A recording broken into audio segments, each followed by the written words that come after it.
नमस्कार बच्चों, जैसा कि मैं आपको बता देता हूँ कि ध्रुव स्वामिनी नाटक है जो कि आपके सिलेबस में निर्धारित है। तो इस नाटक से संबंधित प्रश्न होंगे जिनको मैं क्रम से यहाँ करवा दूँगा। यह जयशंकर प्रसाद का नाटक है और इस नाटक से कुछ प्रश्न बनते हैं जिनको मैं करवाऊँगा। अब जैसा कि नाम से ही आपको लग रहा होगा कि ये एक तरह से नायिका प्रधान नाटक है और ये जयशंकर प्रसाद का सबसे प्रसिद्ध नाटक माना जाता है। और इस नाटक का संक्षिप्त परिचय मैं इतना ही बताना चाहता हूँ कि इस नाटक में ध्रुव स्वामिनी के माध्यम से जयशंकर प्रसाद ने नारी अधिकारों की वकालत की है और साथ ही साथ जो पुनर्विवाह की समस्या जो चल रही थी उस समस्या का निराकरण भी ध्रुव स्वामिनी के माध्यम से जयशंकर प्रसाद ने प्रस्तुत किया है। अब इस नाटक का जो केंद्रीय पात्र है वो ध्रुव स्वामिनी है और इस नाटक की जो पूरी की पूरी कहानी है वो ध्रुव स्वामिनी के ही चारों ओर घूमती है। उसमें दूसरा प्रमुख पात्र है चंद्रगुप्त। यह चंद्रगुप्त की वाग्दत्ता पत्नी है, यानी कि पहले इनकी शादी की बात कन्फर्म हो चुकी थी, यानी कि तय हो चुका था कि ध्रुव स्वामिनी चंद्रगुप्त से विवाह करेगी। लेकिन जो रामगुप्त है, जो कि इसका बड़ा भाई है, वो अपने षड्यंत्र द्वारा ध्रुव स्वामिनी से ज़बरदस्ती विवाह कर लेता है। विवाह ही नहीं बल्कि राज्य भी हड़प लेता है।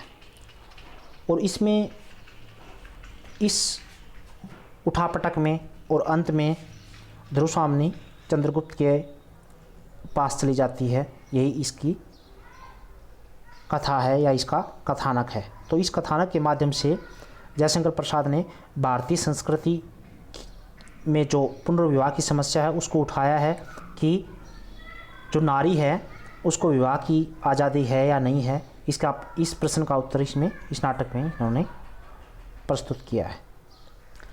अब बात करते हैं थोड़ा सा ध्रुव स्वामिनी नाटक के प्रमुख पात्र कौन से हैं। तो इस प्रमुख पात्र जैसे कि मैंने पहले बता दी, इसमें ध्रुव स्वामिनी है, चंद्रगुप्त है और चंद्रगुप्त का भाई रामगुप्त है और एक प्रतिनायक के रूप में सकराज भी है। अब जो भी यहाँ पर चालें होती हैं वो रामगुप्त और सकराज के माध्यम से होती हैं। बाकी अन्य भी बहुत से पात्र हैं, उनके बारे में हम बाद में बात करेंगे। आज का जो प्रश्न है वो ध्रुव स्वामिनी के चरित्र से संबंधित है, यानी कि उसके चरित्र की कौन कौन सी विशेषताएं हैं वो है।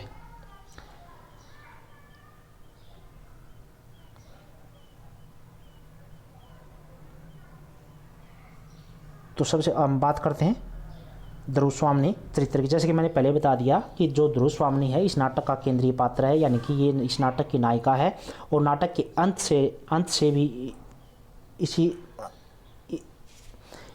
मतलब अंत में भी यही आती है, मध्य में भी और आरंभ में भी, यानी कि संपूर्ण कथा है वो एक तरह से ध्रुव स्वामिनी के चारों ओर घूमती रहती है।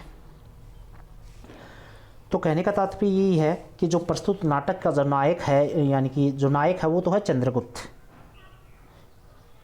चंद्रगुप्त है और जो नायिका है वो है ध्रुव स्वामिनी। अब ध्रुव स्वामिनी इसमें चंद्रगुप्त है वो ध्रुव स्वामिनी से प्रेम करता है और वो इसकी पत्नी भी पहले निर्धारित हो चुका था कि इसकी पत्नी बनेगी और चंद्रगुप्त भी उससे प्रेम करना चाहता है, शादी करना चाहता है। लेकिन क्या होता है कि चंद्रगुप्त का जो बड़ा भाई रामगुप्त है वो षड्यंत्र द्वारा, यानी कि अपनी कूटनीति द्वारा ध्रुव स्वामिनी को हासिल कर लेता है या उसे पत्नी के रूप में पा लेता है। और इसके बाद रामगुप्त अपने राज्य की रक्षा करने के लिए सकराज को ध्रुव स्वामिनी देने की भी तैयारी कर लेता है और इस तरह से ध्रुव स्वामिनी अपने पति रामगुप्त की इन बातों का विरोध करती है और अंत में रामगुप्त के जो चुंगल से वो मुक्त भी होती है। इस प्रकार हम देखते हैं कि नाटक की जो संपूर्ण कथा है वो ध्रुव स्वामिनी के चारों ओर घूमती है। अतः ये सिद्ध होता है कि नाटक की नायिका है वो ध्रुव स्वामिनी है। ये तो हो गई इसकी प्रथम विशेषता। अगर चंद्रगुप्त की बात करें तो वो इसमें विशेषता के रूप में नाटक का जो नायक है वो चंद्रगुप्त बन जाएगा, क्योंकि चारों तरफ चंद्रगुप्त और ध्रुवस्वामिनी के इर्द गिर्द ये कथा घूमती है। तो इस तरह से ये दो प्रश्न हो जाएंगे कि चंद्रगुप्त का चरित्र चित्रण और ध्रुवस्वामिनी का चरित्र चित्रण। अब हम आगे बढ़ते हैं दूसरी विशेषता, सौंदर्य की प्रतिमा। तो ध्रुवस्वामिनी है वो अत्यंत सुंदर है, इसी कारण चंद्रगुप्त का भाई उसके सौंदर्य पर रीझ करके षड्यंत्र द्वारा उसको जबरन अपनी पत्नी बना लेता है। लेकिन जब रामगुप्त को ये लगता है कि सकराज उसके राज्य को तहस नहस कर देगा, तो वो इसी ध्रुवस्वामिनी को अपने राज्य की रक्षा के लिए सकराज को सौंपने के लिए तैयार हो जाता है। यानी कि ध्यान रखना, यहाँ पर जो सकराज है वो प्रतिनायक है, एक तरह से विलेन का काम करता है, ये है इसमें। अब सकराज कहता है कि ध्रुवस्वामिनी उसे भेंट दे देगा तो वह युद्ध नहीं करेगा, तो इसलिए वो कायर है और डरपोक है, और रामगुप्त ध्रुवस्वामिनी को सौंपने के लिए तैयार हो जाता है। तो इससे सिद्ध होता है कि जो ध्रुवस्वामिनी थी वो सुंदरी की प्रतिमा थी। अब अगला इसमें है भारतीय नारी के पारंपरिक स्वरूप की प्रतिमूर्ति।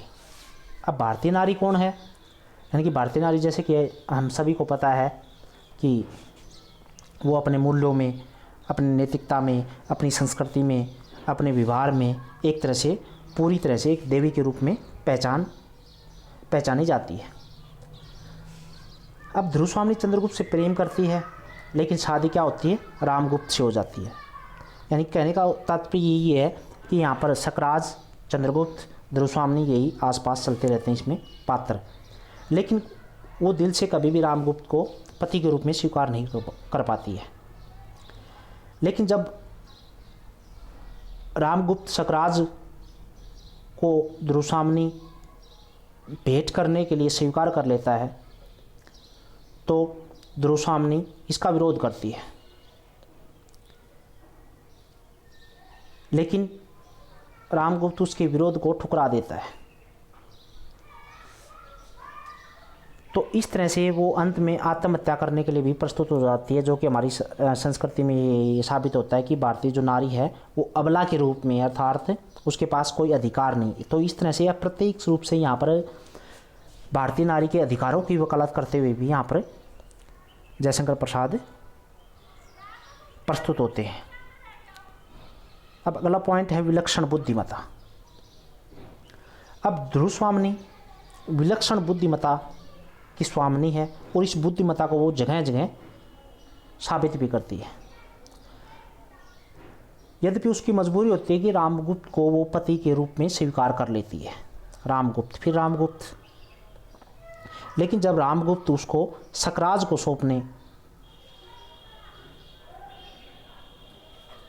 तैयार हो जाता है, तो वो इसका विरोध भी करती है और वह अपनी बुद्धि से काम लेती है और सकराज का वध करने में चंद्रगुप्त का साथ देती है। इसके साथ साथ वह अपनी प्रजा को भी अपने पक्ष में कर लेती है, और धर्मगुरु जब उससे तर्क करते हैं तो उनको तर्कों को भी बड़ी ही सुंदर ढंग से उनका निराकरण प्रस्तुत करके अपनी बात को वो रखती है, और अंत में उसकी विजय प्रतीत होती है। तो इस प्रकार से जो ध्रुवस्वामिनी है वो विलक्षण बुद्धिमता, यानी कि यहाँ पर साहसी भी हो सकती है, निडर भी हो सकती है। तो ये इसमें अगर आप जोड़ना चाहो तो और इसमें पॉइंट जुड़ जाएंगे। अब नारी गुणों की खान। अब नारी गुणों की खान यानी कि जो ध्रुवस्वामिनी है वो इस नाटक की केंद्रीय पात्रा है। वह उसमें प्रेम है, दया है, प्रेम, दया, क्षमा, ये सारी चीज़ें उसमें कूट कूट कर भरी हुई हैं। वह चंद्रगुप्त से प्रेम करती है और उसको चाहकर भी उसको भूल नहीं पाती, जबकि उसे मजबूरी में रामगुप्त से शादी करनी पड़ती है। तो इस तरह से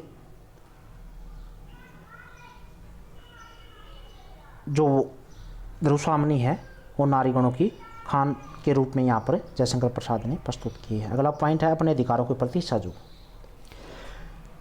ये इसका नाटक का केंद्रीय उद्देश्य भी रहा है कि जयशंकर प्रसाद ने ध्रुव स्वामी के माध्यम से नारी अधिकारों की वकालत प्रस्तुत की है, यानी कि नारी के कौन कौन से अधिकार हैं इस बात की भी इन्होंने ध्रुव स्वामी के माध्यम से रखा है। कि जैसे कि ध्रुव स्वामी जबरन रामगुप्त से शादी हो जाती है, लेकिन फिर भी अंत में जब पुनर्विवाह का प्रश्न आता है तो वह तर्कों के माध्यम से धर्मगुरुओं की बोलती बंद कर देती है और अपने पुनर्विवाह की समस्या का निराकरण भी वह प्रस्तुत कर देती है, अर्थात कि नारी को पुनर्विवाह का अधिकार है, यही साबित करना चाहता है यहाँ पर जयशंकर प्रसाद। तो कह सकते हैं कि यहाँ पर ध्रुव स्वामी है वो अपने अधिकारों के प्रति सजग भी है और अपनी गौरव की रक्षा के लिए वह मरने और मारने के लिए भी तैयार रहती है। अब अगला प्रश्न है करुणा की मृत्यु व व्यवहार कौशल। अब करुणा के रूप में और व्यवहार के रूप में, यानी कि ध्रुव स्वामी का जो हृदय है उसमें केवल वीरता नहीं है, साहस नहीं है, दया नहीं है, दया के साथ साथ उसमें ममता भी है और कोमल भावना भी है। अब जो कोमा है वो सकराज की एक तरह से पत्नी के रूप में जानी जाती है इसमें, और अंत में कोमा को वह कहती है कि तुम अपने पति सकराज का शव ले जा सकती हो। तो इस तरह से वो करुणा का परिचय देती है। व्यवहार में भी कुशलता है और वो अपनी व्यवहार कुशलता के कारण ही अपने अधिकारों की वकालत करने में उसे जीत हासिल होती है और साथ साथ उसे अंत में चंद्रगुप्त की प्राप्ति भी होती है और साथ साथ प्रजा का प्यार भी उसे मिलता है। तो इस प्रकार से जो ध्रुव स्वामी है वो भावुक है, चतुर भी है, निपुण भी है और अपने व्यवहार में कुशल भी है, और वह अपनी व्यवहार कुशलता के कारण ही प्रजा को अपना मित्र बनाती है और इसी व्यवहार कुशलता के कारण ही धर्म गुरुओं को धर्मशास्त्र में पछाड़ देती है, राजनीति के दाव पेचों को भी वह जानती है। तो यहाँ पर एक अलग पॉइंट बनाएं, राजनीति की जानकार भी हो सकती है, राजनीति की जानकार। तो इस तरह से हम कह सकते हैं कि यहाँ पर जो पॉइंट बनाए गए हैं इन पॉइंटों में आप अन्य पॉइंट भी शामिल कर सकते हो अपने अनुसार, कि वो पतिपरायण है, तेज से भरपूर है, गुणों की पारखी है, साहसी है, दया है, बुद्धिमान है, प्रेरणा का स्रोत है। तो अंत में हम कह सकते हैं कि जयशंकर प्रसाद ने ध्रुव स्वामी पात्रा के माध्यम से एक प्रकार से नारी अधिकारों की वकालत की है और पुनर्विवाह की समस्या का समाधान भी प्रस्तुत किया है। नमस्कार, धन्यवाद।